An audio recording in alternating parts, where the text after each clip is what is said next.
Bumulusok nga ang usapin regarding po dito sa pagiging relihiyoso ni Alvin, no, Aragon, yung asawa po ni Sexbomb IZ.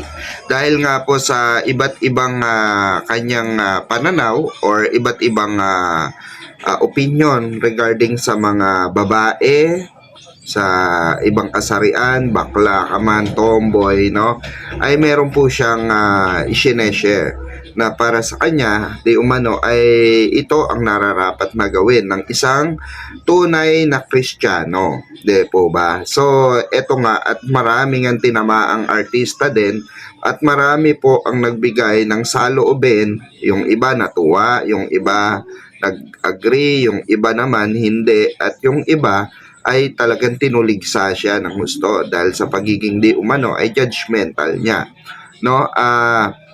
Ito po ay hindi napigilan na umugong o pag-usapan dito sa social media, especially po ang mga showbiz personalities kagaya po no nito ni Mamang Wilma, no, Mamang Wilma, na hindi niya napigilan itong bugso ng kanyang damdamin or opinion bilang isang babae, bilang isang nanay, bilang isang asawa ng kanyang mister, no? So, eto pakinggan po natin at sa tingin ko naman ay valid din naman yung reason, valid din yung sinasabi ito ni Mamang Wilma dahil well, ganun talaga, totoo na being a Christian, being a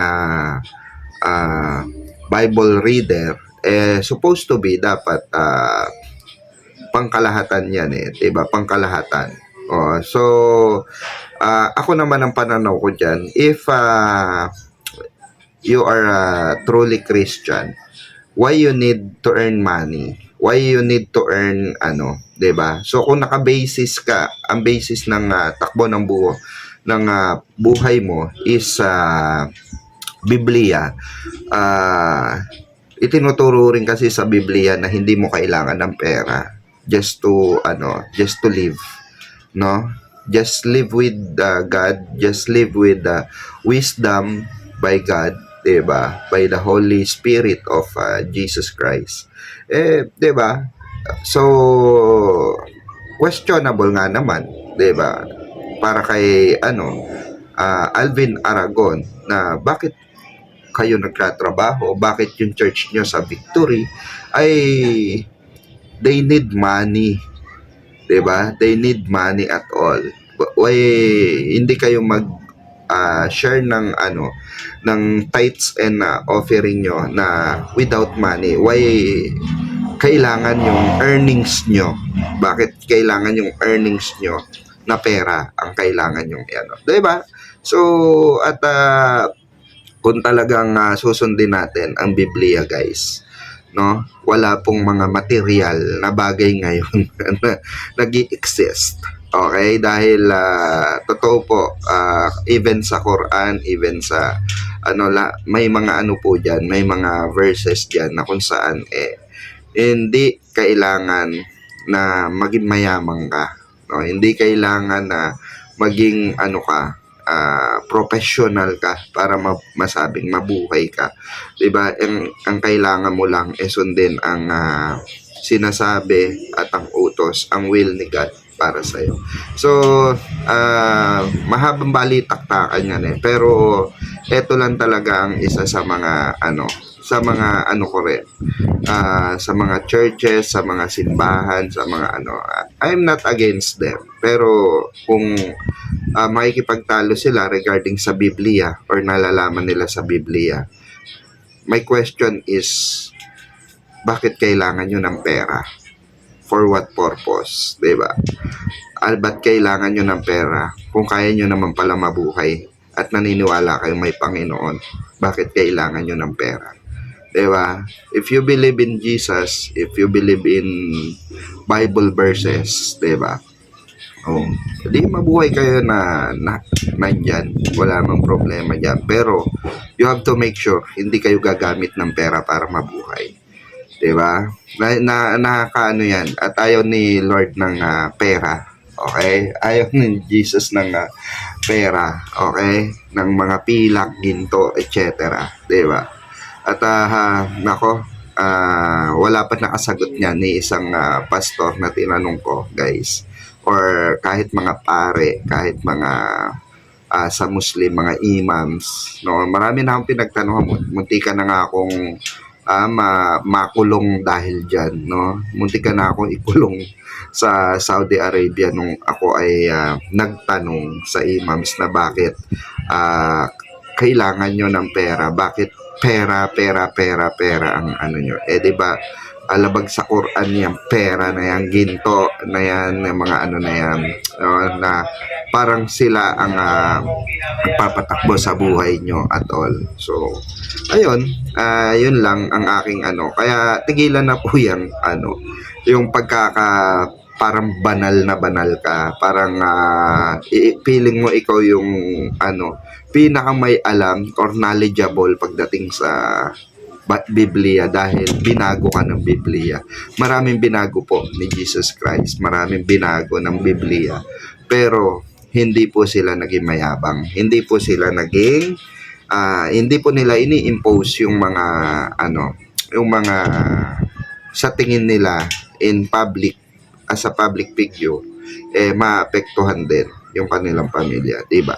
So ayun, pakinggan natin ito si Mamang Wilma, okay, sa kanyang hanash, at pakinggan natin kung may pinupunto yung kanyang sinasabi rito regarding kay Alvin Aragon po. So let's all watch this. Una sa lahat, ang unang tanong natin kay Kuya, habang nakaperlas ako, ang tanong, hindi ba maganda bigayan dyan? Alam mo, minsan kasi, okay lang naman na meron kang mga opinion. Okay lang yun, pero kasi hindi ka pa pwedeng mag-impose sa ibang tao ng opinion na meron ka. Lalo na kung sa tingin mo na medyo baluktot. Okay lang naman na mahal mo yung asawa mo. Okay lang yun, tama yun. Pero kasi, yung asawa ko rin, mahal na mahal ako, pero hindi naman siya ganyan.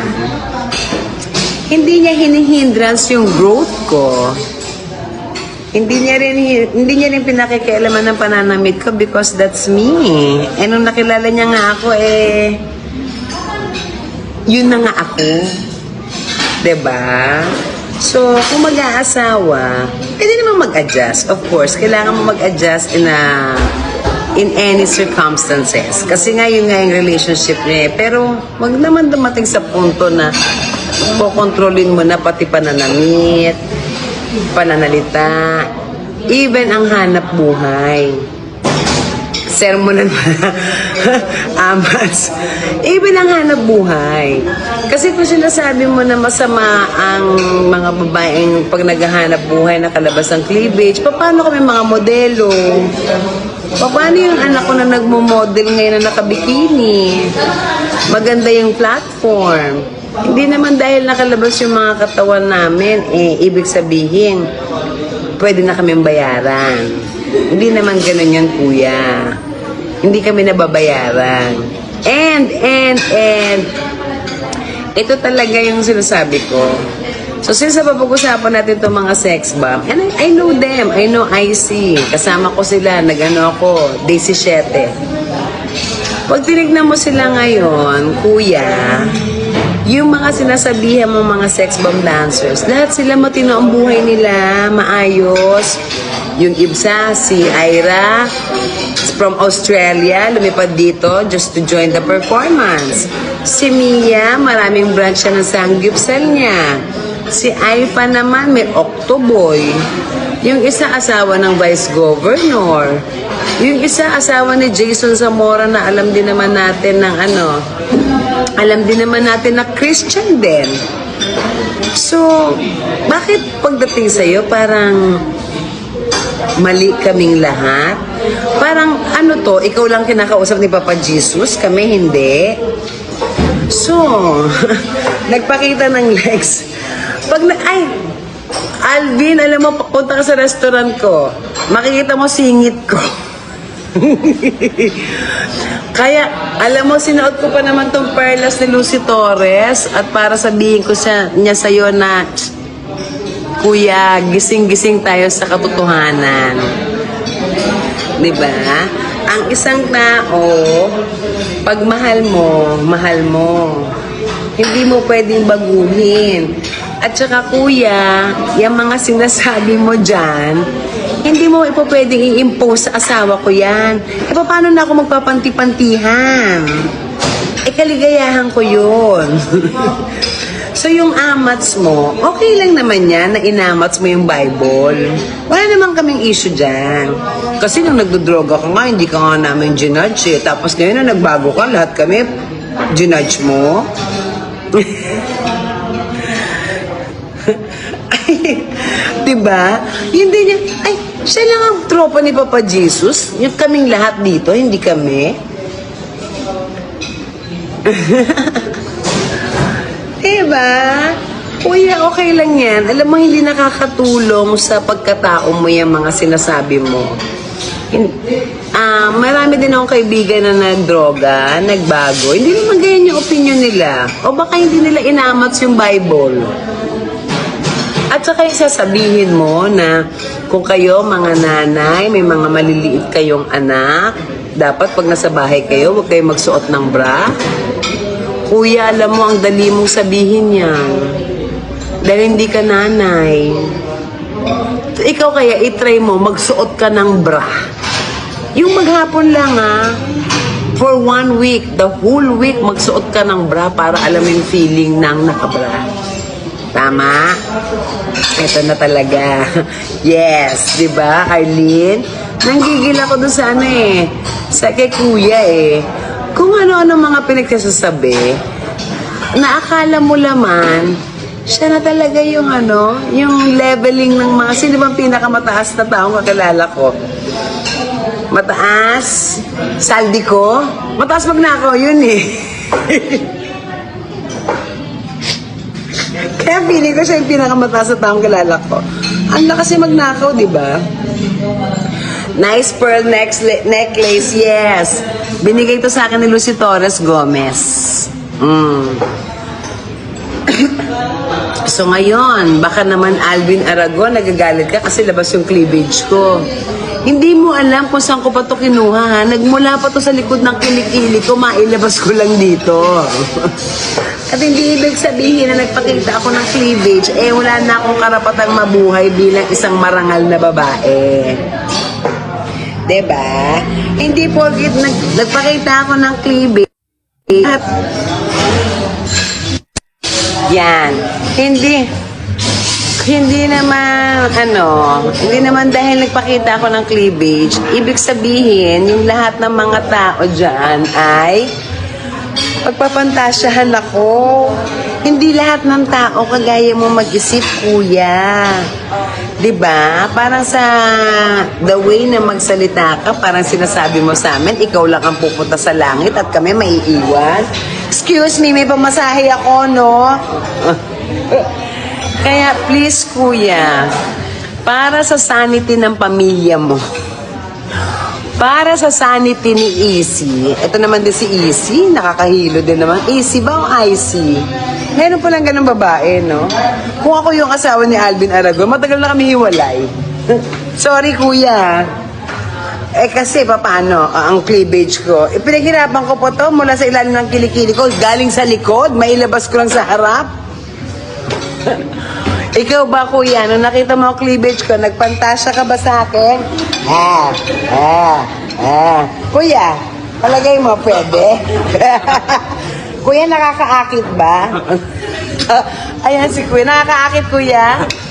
Siyempre naman. Ay! Diyos ko, nakakasala ka, ay ni Alvin Aragon. So, ganun siya, di ba? O, di ba? Ang perlas ko talaga. Kayong lahat sa perlas ko kayo nakatingin, yes. Mag-umpisa ka.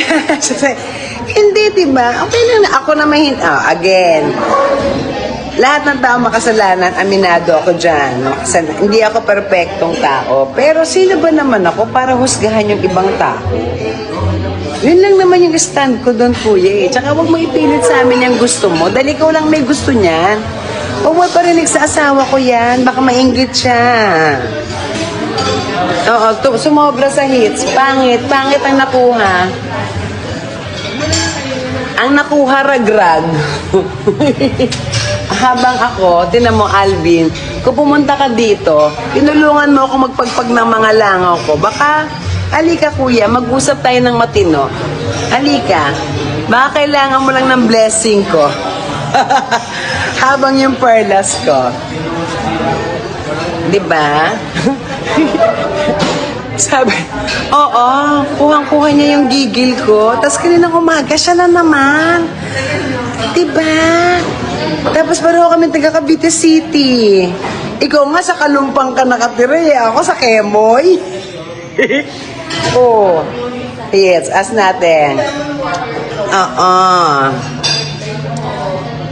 Diba? Ngayon, kung naging makasalanan ka, dahil mali ang tingin mo sa isang babae, ikaw, Alvin, tong kausap ko, ha?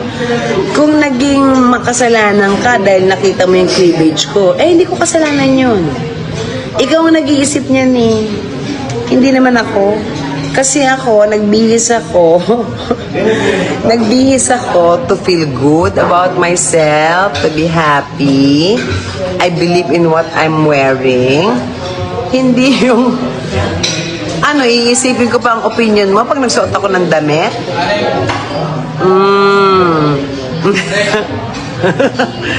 Diba, Tere David? Pag-ala, true. Ayan. Labas, pasok mga kabitenyo. Ay, eto na. Pasok din mga suki. Happy Chinese New Year. I'm so happy. Diba? So, pasok po sila. Ilan po kayo? Sige po, pwede po kayo magtigi-tigi isang table. Okay po sa inyo? Ayun. Doon po kayo. Busy pa ako kay naawit ko pa si Alvin Aragon. Diba? Tapos ngayon, again, nanay ako. Kung dumating ang panahon, isa sa mga anak ko, nag-iba ng preference, respeto ko sa anak ko yun. Kasi nanay ako eh. O tatay ka, ama ka. O pwedeng, okay, pero para magtakwil tayo ng anak, di ba ayaw ni Papa Jesus noon? Tere David, auntie. Di ba ayaw ni Papa Jesus noon? Di ba nga? Magkano ang perlas na yan? Abel Bacudio, ang perlas ko galing kay Lucy Torres. Gomez. So sabi niya sa akin, araw-araw ko daw tong isuot. Kasi lalo na daw pag nagagalit ako kay Alvin Aragon. Yes, huwag kang mag-alala, Bong. Bukas suot ko to. Get? Diba? Again, sa mga babae na may asawa, natural na mag-a-adjust ka sa asawa mo. Pero it doesn't mean na dapat yung buong pagkatao mo, palitan mo dahil lang sa asawa mo. Lalong-lalo na kung hanap buhay mo ay dancer. Lalo na kung hanap buhay mo ay artista. Lalo na kung hanap buhay mo ay modelo. Bakit? Hindi ba marangal yun? Ano ba dapat? Ano ba dapat ang hanap buhay? Nagbebenta ng shabu?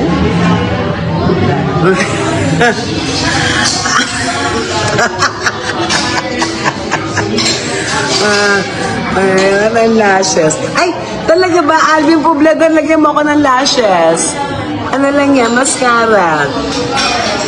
Andito ako sa General Trias ngayon. Kasi nga Chinese New Year. So halika kayo, baka may kasama kayong kids. Pag may kasama kang kids, bibigyan kitang ampaw. Tapos, ang yabang ko pa mamigay ng ampaw, sabi ng asawa ko, 50 pesos lang naman yung nilagay ko. Nasa Cavite ako. Nandito ako sa General Trias. So, eto na yung Alvin Aragon, ang ikinatatakot ko.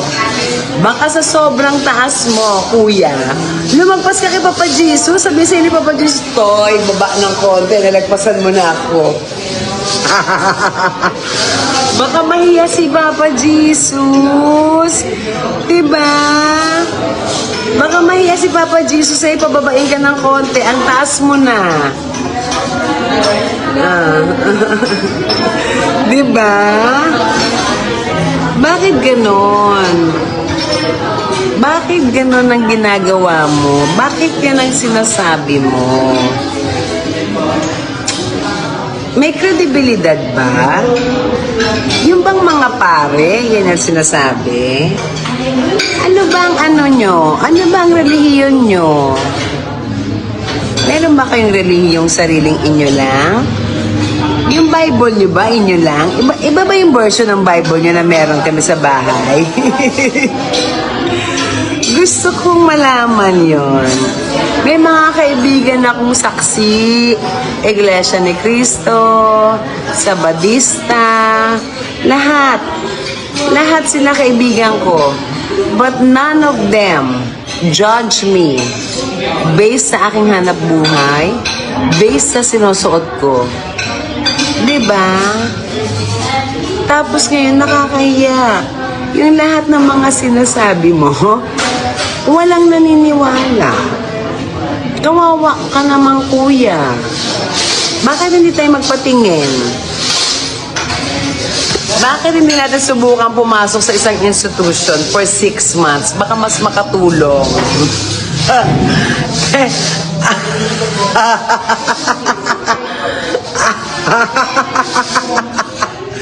Oh, kung nababasa mo lang yung mga kino-comment dito sa akin, mahihiya ka. Kaya kuya, please. Okay. Pastor na siya po, mama. Eric talaga, anong pastor siya? Makapagsimba, sabayan ko siya.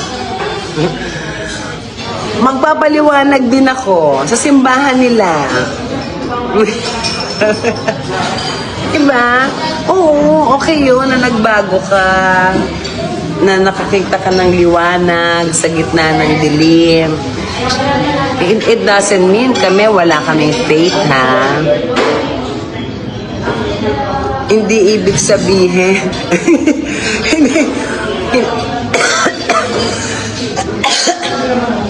Hindi ibig sabihin na yung mga ibang sex bomb dancer, wala din silang faith.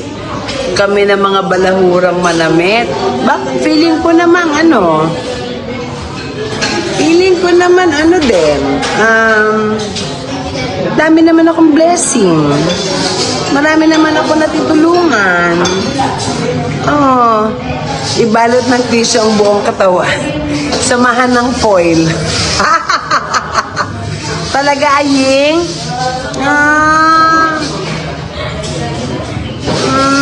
So, pastor na pala siya. Pastor, hindi ko kasi nagustuhan ang sinabi nyo kaninang umaga na kapag ang mga nanay may maliliit na mga anak, tapos tapos dapat magsuot ng bra kasi para hindi kami pagnasaan ng mga anak namin. At kung kami naman yung tipo ng nanay na hindi nagbabra sa loob ng bahay, maglagay ng lubid sa leeg, may bato sa kabilang side, magpakamatay. Yan. Ang dami-dami na ng batang may depression, anxiety, tinuruan mo pa. Diba? Hindi mo ako kinaya. Yung isa, hindi kita kinakaya. Napaka-satisfying ng mga sinasabi mo.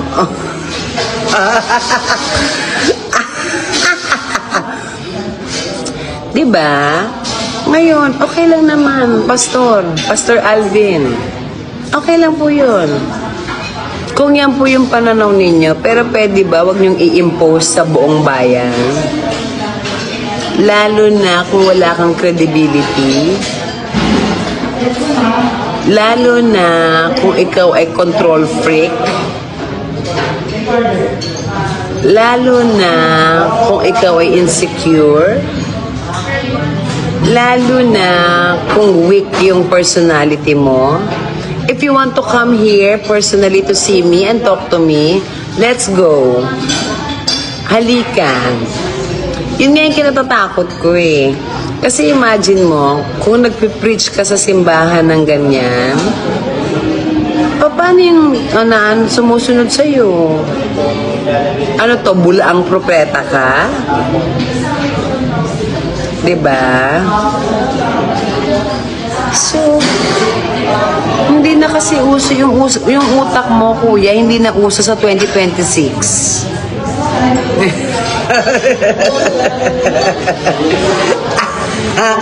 Diba? Ang ganda-ganda ko. Fresh na fresh ako.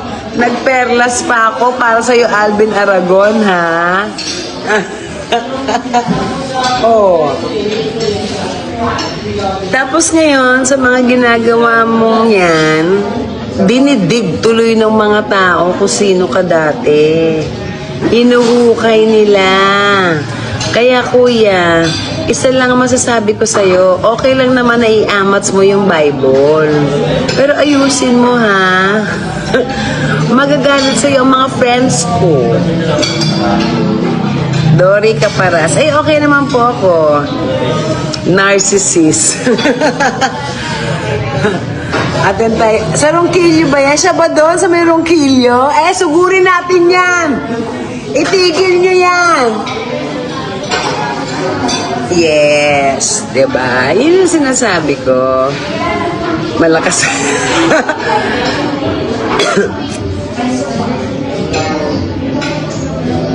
So sabi niya, sinabi pa daw niya na nandun si Aljur, nag-cheat. Galit na galit ng madla. Pero ngayon daw siya, eto, mabait siya, galit na galit pa rin. Tag mo. Tag mo siya. Sabihin mo sa kanya, lalagpas siya sa langit sa ginagawa niya. Baka sa sobrang lagpas niya, iba na makita niya.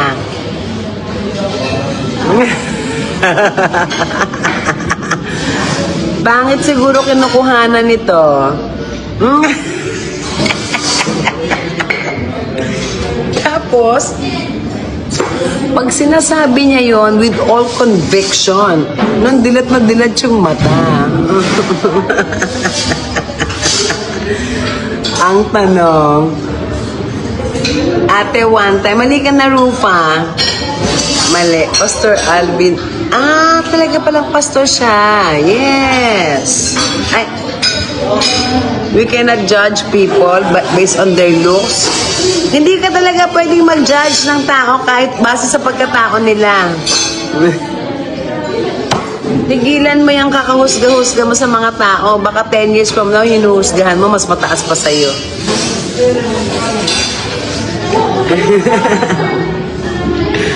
Diba? So ngayon, ganito gawin natin, Kuya Alvin. Ano ka muna? Crashing ka siguro eh. Baka crashing ka lang, Kuys. Ano lang muna? Paano ba ginagawa yun? Ano muna? Pahinga muna. Tolerance break muna. Pangit ang bigayan.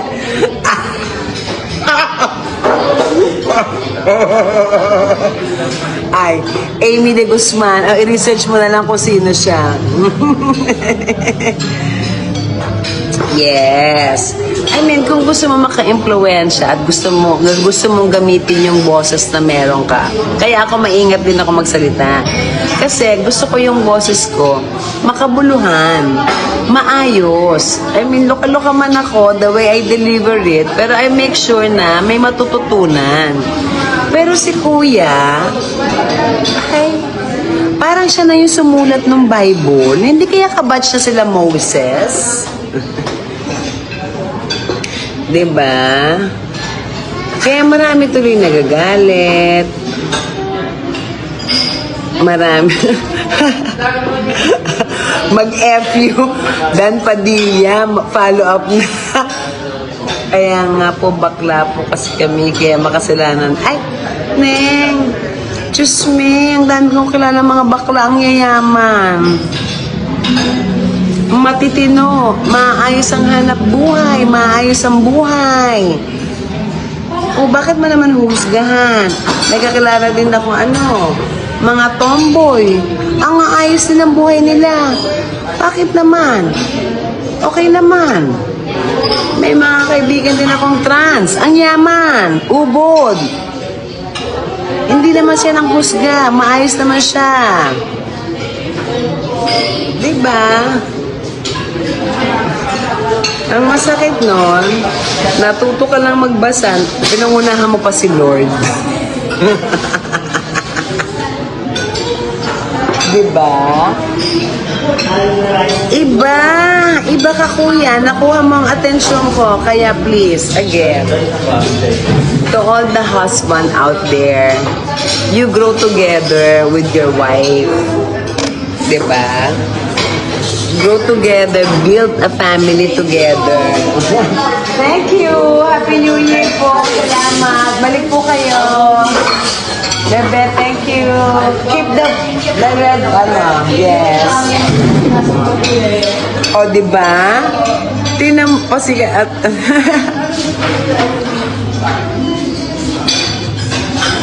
Diba? Oo.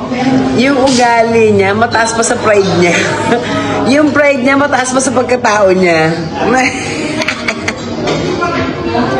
Ay, yung mga LGBTQRXTUVWXYZ, hindi natin sila pa pwedeng husgahan. Maayos silang tao. Okay lang yun dahil yun ang gusto nila sa buhay nila. As long as they're happy, hindi sila nakakasakit ng damdamin, hindi sila nanghuhusga ng kapwa nila, okay lang yun. Diyos me, lumaki ako sa community ng LGBT. Diba? So, bakit? Baka tropa ni Abra. Diba? Mga husband, mahalin nyo ang mga asawa nyong babae. Tama yun. Happy wife, happy life. Dahil kapag ang asawa nyo nakakapag-isip ng tama, nakakagalaw ng tama, masusuportahan namin kayo ng 100%. Pati si Pablo Kabahog, you join the wagon. You join the wagon, di ba? Pati sila, di ba? Di ba? Ay, si Dan, si Dan Padilla nga, tropa ko yan support. Siyempre.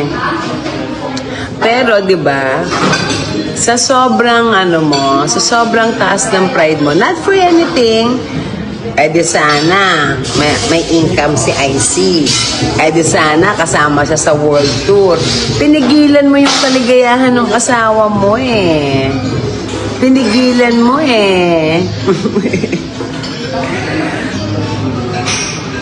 Diba? Yes. Multitasking ako. Chika while managing the business. Sa true. Diba?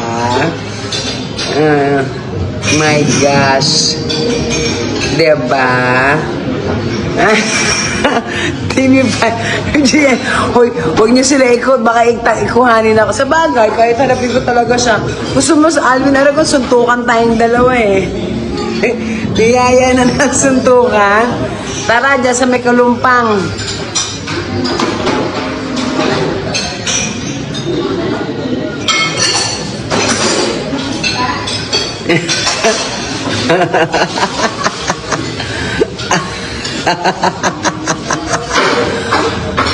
Diba? Eto may isa nag-comment. Si Sa Jane Deary. Doon daw palang nagpa-picture sa SM Tansa kay IC. Nagpaalam pa kay Alvin. Ay, napakabongga. Diba? Ay, nako. Alam mo, sex bomb, kung nakukulangan kayo ng isa, willing ako. Kung si IC ba kulang sa inyo, willing ako mag-rehearse ng isang buwan. Kaya ko yan. Ako na. Sure ako, baka ang bebe love ko bumili ng maraming ticket.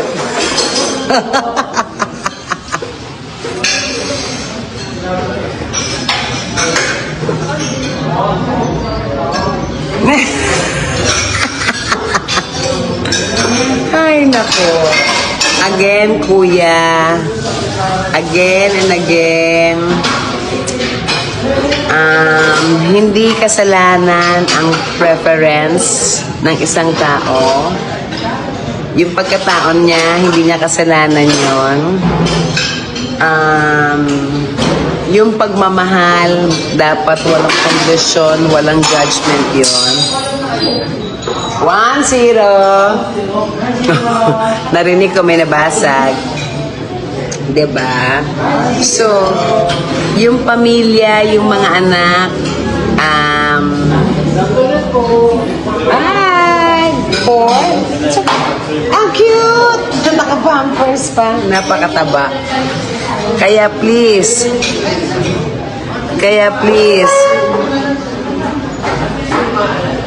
ubos na ba? Hindi ako naniniwala sa Yagit. Magkakapit bahay yan eh. Kalumpang, Yagit, Epe, hanggang doon.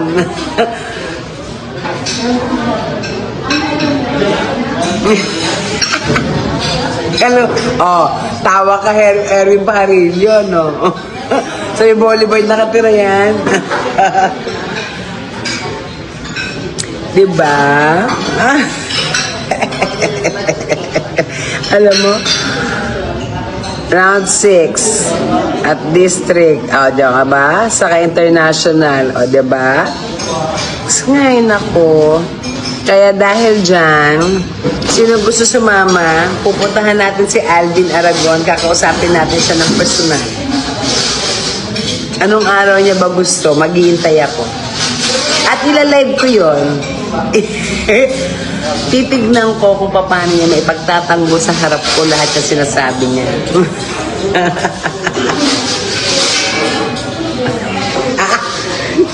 Diba? Para diba? Ganun talaga yun. Ako nung narinig ko siya, parang may mali ba sa faith ko? May mali ba sa pananampalataya ko? Parang iba yung akin, iba yung kanya. Si Kuya, pangit ka, Bambi. Ang saya-saya ng mga tao dahil nakita natin yung mga sex bomb eh. Ang dami namin mga pinalaki ng sex bomb, mga 50 up kami. Marami kami. Tapos ikaw ganyan ka eh. Tsaka, nakita niyo ba sila nagsaya? Nabastusan ba kayo sa kanila? Hindi. Hindi sila bastos tignan. Kasi una yung mga edad din nila. Pangalawa, nagsasayaw nga lang sila. Diba?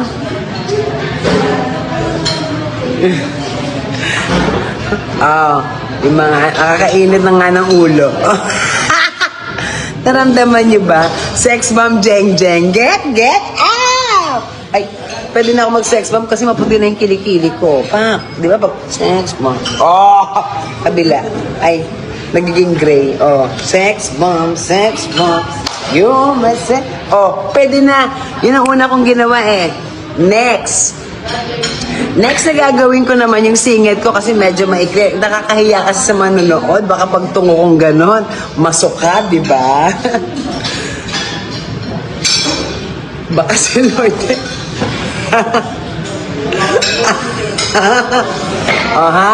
Sa inyong lahat dyan na nakikinig.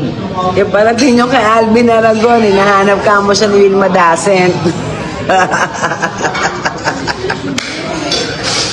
Ay no, di ba Katrina Paula, labas ang cleavage ko, baka magalit si Alvin. Natatakot tuloy tayong mga kababaihan, mga nanay na magsuot tayo ng bra dahil baka magalit si Alvin. Hindi ang mga asawa natin. Siguro ang hirap kasama sa bahay no? No? Imagine mo, diba? Yung part kasi ng commitment ng relationship mo to your husband is every single day of your life, when you open your eyes, siya yung katabi mo. And before you close your eyes, siya rin yung katabi mo. Ang hirap siguro gumising pag yun ang kasama ko, no? Diba?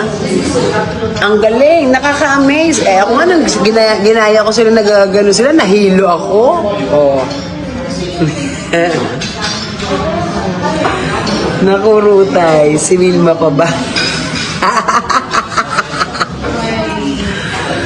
Diba? No.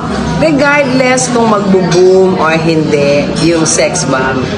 Ang pinag-uusapan na natin dito is yung yung sinasabi niya about his faith, about his way of thinking, na gusto niya mai-impose sa mga tao, nagayahin siya ng tao. Mali, kuya. Hindi, dapat sila, pag ganon, hi Tamalina, mag-change sila ng religion. Yung Muslim, di ba yung mga Muslim nakaganon sila? Yung naka-cover sila? Because that is part of their religion. That is part of their religious belief. Oh, kaya nga, paano ako? And we respect that, yung mga Muslim, we respect that, kasi yun sila eh. Yun eh. Yes, taga Cavite City sila. Taga dun din ako.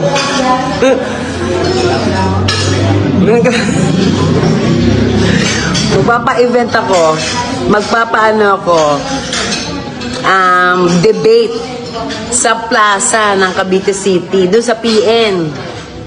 O hindi na pasara ko na yung Kalumpang Boulevard. Dali ka, magdebate tayo dyan. From New Zealand. Yes.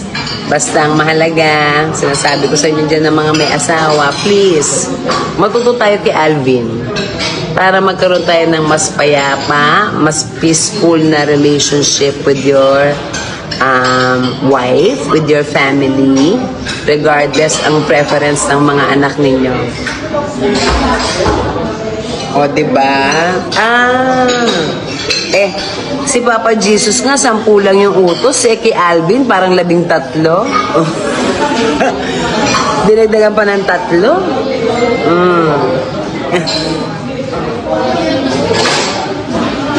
Yes.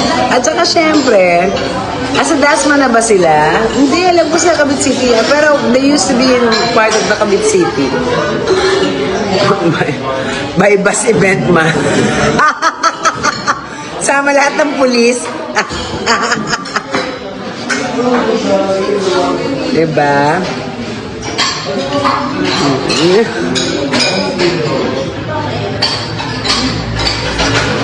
Saan? Hindi ko alam.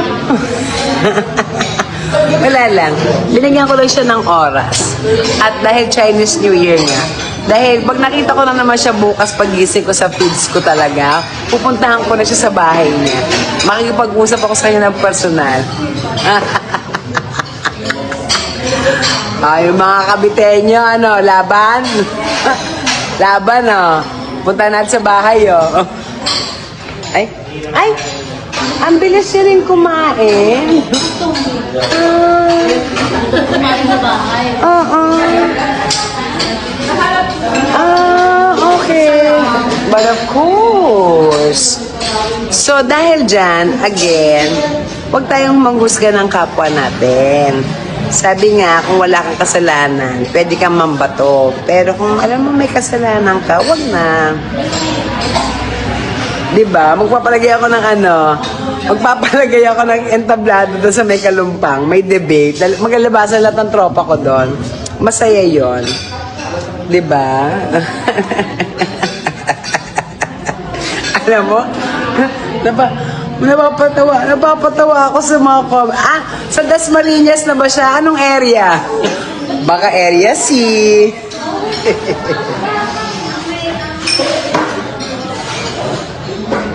Ha? Diba? Nakakatawa siya.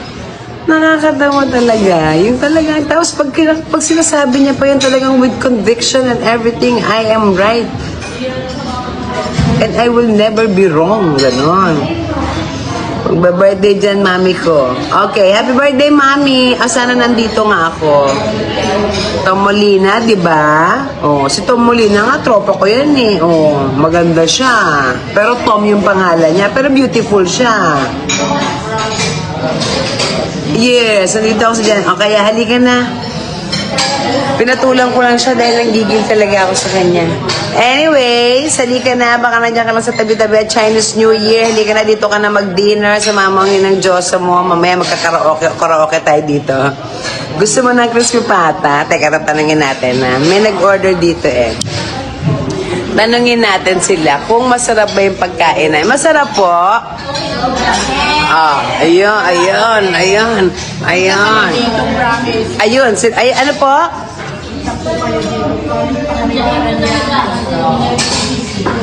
Di ba? Mga Paranaque beauties pa lang, mga auntie ko.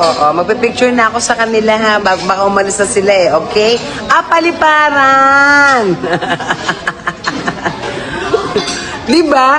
Yun yung nakakainis eh. Chinese New Year eh. Yung feeds ko puro siya eh. Nanggigil ako. Crispy pata, may order sila. Eto, chin-chin. Papakita ko sa'yo. Crispy pata. Yes. Masarap po yung kuko niyan. Pedicure pa yan. Ay, apo. Pina-food scrub ko po. Sige sa miso ko. Best eaten with, bagoong. Yes. Ayan. Alika na ha. Alam mo na. Kapag kakain ka dito na sinigang sa miso, hingi ka ng bagoong. Mas masarap siya with bagoong.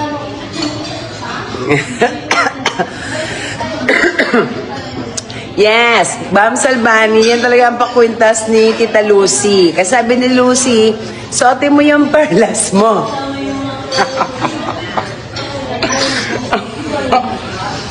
Is mom from Tanza Etibac. Yan. Pa-deliver, auntie.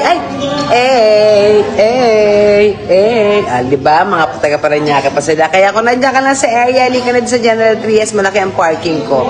Ayun, no? Tsaka may maganda ako ng photo wall.